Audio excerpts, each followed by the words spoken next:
Allahumma sholli ala sayyidina Muhammadin tibil qulubi wa dawaiha wa afiyatil abdani wa shifaiha wa nuril absari wa diyaiha wa ala alihi wa sahbihi wa batur mending anu neangan bisa merebatur. Yadul ulya khairun min yadi supla, sabab panangan nu di luhur langkung sae daripada panangan anu di. Jadi mulyaan mana? Mulyaan anu milali rezeki nepi ka bobolokot kesang komo bari bisa mereka tinimang cicing wae ngadagoan di berean ku batur. Jadi teu aya istilah hina, justru mulia sa Rasulullah sallallahu alaihi wasallam.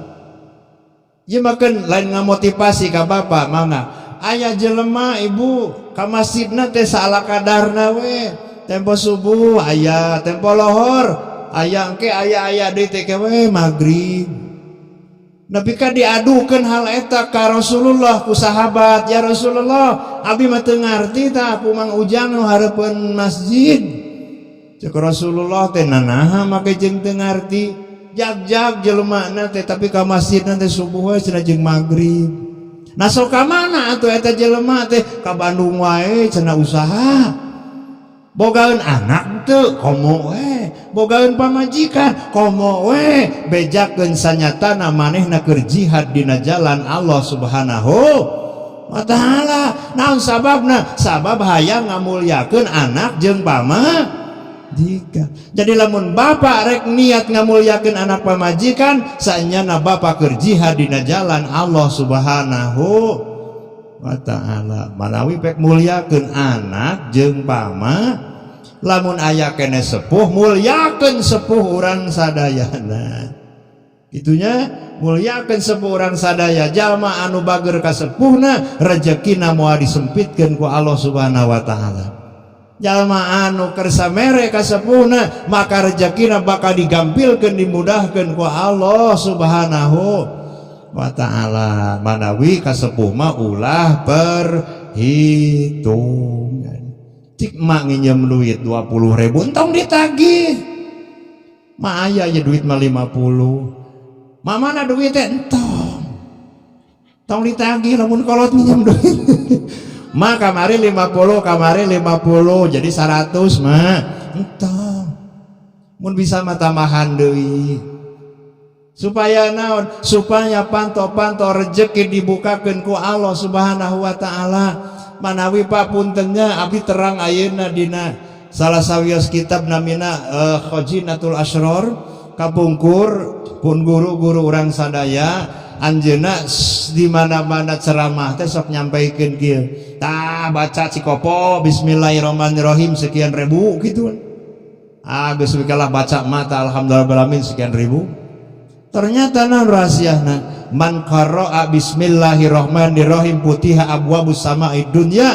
Jalma anu ngucapkeun bismillahirrahmanirrahim bakal dibukakeun panto rezeki ti luhur langit anu kahiji.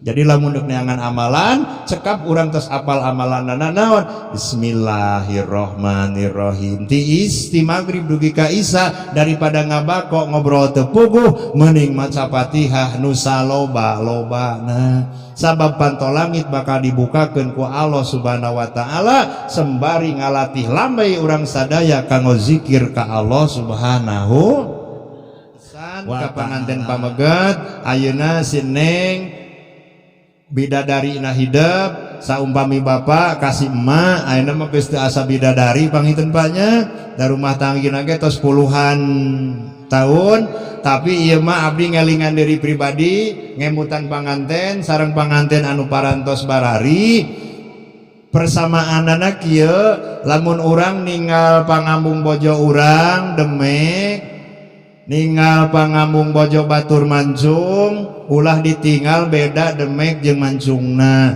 tapi eusi nama sing inget sarua leho. Bojo urang Demek eusina leho, bojo Batur Mancung eusina oge sarua leho geus tong kabita kudu Mancung.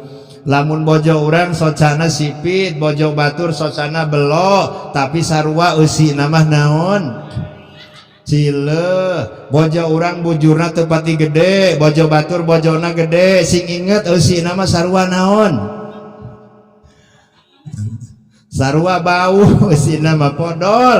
Artina naon? Syukuri naon nu aya, pek jadikeun bojo-bojo urang teh minangka bidadari ti Allah Subhanahu wa taala. Luhur sahurna bahe carekna bobot sapanon sareng sapakan ada agung sukup lumur jembar pangaksami, cabe hejo jadi beureum ka mana hejona, rambut hideung jadi bodas ka mana hideungna, kulit kenceng jadi keriput ka mana kencengna, tanaga kuat jadi loyo kamana kuatna, tadi urang gagah ayeuna letoy kamana gagahna, hartina bakal ngawungkul kana hiji tujuan, kuasa kitu pasrahkeun sadayana wungkul ka Allah Subhanahu wa taala. Ulah sampai ka hirup disebut 2 kali, ulah disebut kolot-kolot, ulah disebut RT-RT, ulah disebut ustad-ustad, kuasa kitu eta jawaban dina cabe hejo jadi beureum, eta jawaban tina buuk hideung jadi intina jelema mah ulah hayang disebutan 2 kali. Allahumma shalli ala sayyidina Muhammadin tibil qulubi wa dawaiha wa afiyatil abdani wa shifaiha wa nuril absari